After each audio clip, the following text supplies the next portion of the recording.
राजनैतिक गुरु के तौर पर भी देखिए, करण भूषण सिंह को पर्याप्त शिक्षा दी जा चुकी है और वो बहुत परिपक्व हैं और एक बहुत आकर्षण है उनके अंदर आदमी को खींचने का।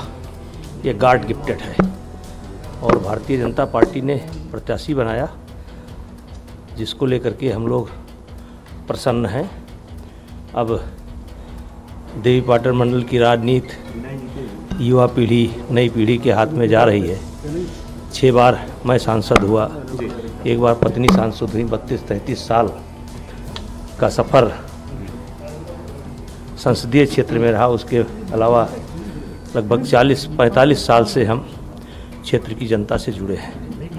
इस बार का चुनाव किस तरीके से रोचक रहने वाला है? कर्ण भूषण अगर मैदान में है तो जीत का मार्जिन क्या रहने वाला है? और आप आशीर्वाद अगर दे रहे हैं तो... एक आपका भी वही सवाल है, आपका भी वही सवाल। कर्ण भूषण सिंह को कोई चुनौती नहीं और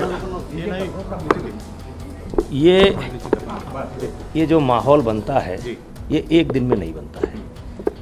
और जो हमने 5 साल इधर या लगातार जो हमने संबंध बना करके रखे हैं, मेहनत करके रखा है, तो उसका फ़ायदा उनको भरपूर मिलने वाला है। और 2,87,000 से पिछला चुनाव के अंतर से हम जीते थे। इस बार हमारा मानना है कि बहुत बड़ी मार्जिन, आप इसको अब कहाँ तक जाएगी कुछ कहा नहीं जा सकता, लेकिन एक बड़ी मार्जिन, डबल भी हो सकता है। दूसरी बात सर, किसी भी तरीके की चुनौती मानते हैं इस बार, हालांकि आप चुनाव नहीं लड़ रहे हैं, किसी भी तरीके की चुनौती मानते हैं और ये जो चुनाव है आपके चेहरे पे आप मानते हैं कि इस लोकसभा सीट पे? देखिए,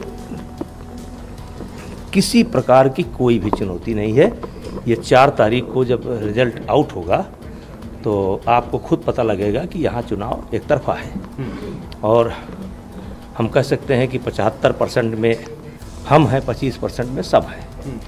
और करण भूषण सिंह को हमारे बेटे हैं तो हमारे किए गए अच्छे या बुरे दोनों का उनको फ़ायदा या नुकसान ये मिलता है, पुत्र को मिलता है। लेकिन ये चुनाव हमारा चेहरा तो है ही, लेकिन करण भूषण सिंह में स्वयं बहुत आकर्षण है। आप मिलेंगे, अभी बातचीत करेंगे, आप देखेंगे कि इतना गंभीर बच्चा और शायद आपको देखने में पॉलिटिकल परिवार में मिले हैं, मिलेंगे लेकिन बहुत कम मिलेंगे। एक सवाल और है कि आपने राजनीतिक गुरु और एक पिता के तौर पर, क्योंकि बहुत लंबा करियर है आपका, कोई टिप्स, कोई उनको सीख दिया है कि एक लंबे करियर के तौर पर वो रह सके फील्ड में? देखिए, डायरेक्ट इनडायरेक्ट मैं देता ही रहता हूँ। जैसे मैंने बचपन में कहा था, देखिए मुझे तमाम पदवियों से नवाजा जाता, तमाम, मतलब कुछ छोड़ा नहीं जाता है। लेकिन मैंने एक सीख हमारे गुरु ने दिया था। वो हनुमानगढ़ी के पहलवान थे, बहुत बड़े पहलवान थे, हरिशंकर दास जी ने। उन्होंने हमसे कहा था, बेटा किसी शरीफ को और किसी गरीब को कभी तकलीफ मत देना, जाने अनजाने हो भी जाए तो उससे माफ़ी मांग लेना। और दूसरा, प्रण करना कि कभी किसी गरीब और शरीफ से आपका कोई झगड़ा ना हो। और ये संस्कार हमने बच्चों में डाला है और हमारे बच्चों में कोई ईगो नहीं है। सबसे बड़ी बात होती है, पॉलिटिकल परिवार के बच्चों में ईगो आ जाता है कि मैं सांसद का बेटा हूँ, मैं तो लैंड क्रूजर से चलता हूँ, ये ईगो नहीं है। और आज भी हम लोग गाय भैंस से सबसे जुड़े हैं, खेती किसानी से जुड़े हैं, इसीलिए मैं गांव में रहता हूं। नेताजी, आपने हाल में ही अपने राजनीतिक पारी की समाप्ति की घोषणा की। आपने कहा कि अब संन्यास ले लेंगे, अब तो मैं एकदम खुला महसूस कर रहा हूं। तो क्या ये एक्सपेक्ट किया जाए कि आने वाले टाइम में उसका फायदा आप किसी और भी माध्यम से जुड़ सकते हैं समाज सेवा में, या फिर अपने बेटों को आगे बढ़ाने के लिए उनके मार्गदर्शन में कुछ और भी कार्य? देखिए, समाज में कोई ऐसा क्षेत्र नहीं है जहाँ सुधार की जरूरत ना हो। यहाँ तक कि हमारे लोग या युवा पीढ़ी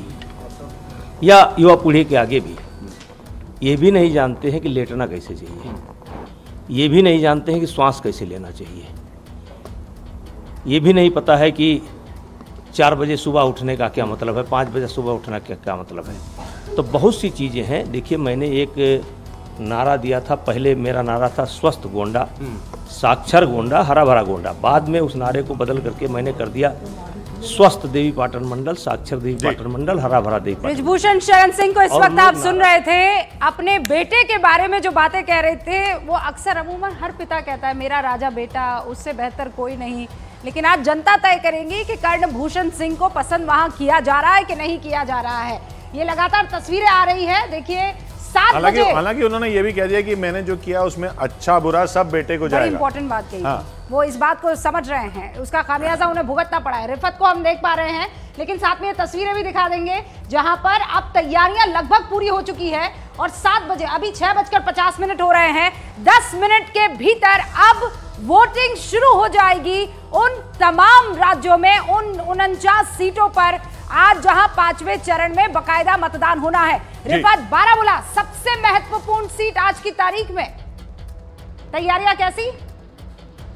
जी बिल्कुल रूबिका, तैयारियां जोरों पर हैं और सुरक्षा के भी सख्त इंतजाम किए गए हैं। अब वो वोटर्स को पोलिंग बूथ की तरफ जो है आने की इजाज़त दी गई है। लंबी लंबी कतारों में बाहर जो हैं वोटर्स हैं और आप देख सकते हैं वोटर्स आ रहे हैं और अब यहाँ पे क्यू बनना शुरू हो गई है और अब यहाँ पे वोटिंग होगी। समझा जा रहा है कि यहाँ पर भी ब्रिस्क पोलिंग होगी और पुराने रिकॉर्ड टूट जाएंगे, क्योंकि श्रीनगर में पुराना पिछले साल का 25 साल का रिकॉर्ड पहले ही टूट चुका है और इस बार मुकाबला बहुत सख्त होगा। उमर अब्दुल्ला मैदान में हैं जो पूर्व चीफ मिनिस्टर रहे हैं और साथ ही इंजीनियर रशीद जो है वो भी मैदान में है। उनके लिए जिस तरीके से आपने कहा उनके बेटे जो है वो कैंपेनिंग कर रहे थे और साथ ही सज्जाद गनी लोन, अब्दुल गनी लोन के बेटे वो भी मैदान में है और आप देख सकते हैं कि इस वक्त यहाँ पे लाइनों में लोग लगे हुए हैं। आपसे जानना चाहेंगे कि आप हमसे अगर बात करना चाहेंगे तो क्या हैं बुनियादी मुद्दे जिन पे आप वोट दे रहे हैं? जिन मुद्दों पे हम मसलन जो आज तक हुआ था, हमारा कोई काम नहीं हुआ है, हम उसी मुद्दे पे वोट डाल रहे हैं ताकि हमारा जो भी मुद्दा होगा, ये काम जो भी होगा, यहाँ पर हमारा मतलब पुल का मसला था, जो भी मसला है यानी विकास के मसले हैं। लेकिन मुकाबला बड़ा सख्त है। उमर अब्दुल्ला मैदान में है, सज्जाद गनी लोन है, इंजीनियर रशीद है, मीर फयाज है, तो मुकाबला इस बार बहुत सख्त है। लेकिन कैंपेनिंग जबरदस्त हुई है, ऐसा समझा जा रहा है कि ब्रिस्क पोलिंग होगी। क्या बताएंगे आप? सही बात है, जो जिस तरह से इस टाइम जो जिनकी कैंपेनिंग हुई है, मुकाबला बहुत मुश्किल है इस टाइम। मुकाबला बहुत मुश्किल है, कौन बाजी मारेगा ये किसी को मालूम नहीं है और आप देख सकते हैं ये है उत्साह वोटर्स में, वोटर्स आ रहे हैं। आपको एक सेकंड रोक रही हूँ, प्रधानमंत्री नरेंद्र मोदी का ट्वीट आया किशोर जी। लोकसभा चुनाव के 5वें चरण से पहले प्रधानमंत्री नरेंद्र मोदी ने ट्वीट किया है, लोगों से कहा है वो बाहर आए और 5वें चरण के मतदाताओं से वोट की अपील की है। 5वें चरण के मतदाता अपना वोट जरूर डालें। लोकसभा चुनाव के 5वें चरण में आज 8 राज्यों और केंद्र शासित प्रदेशों की 49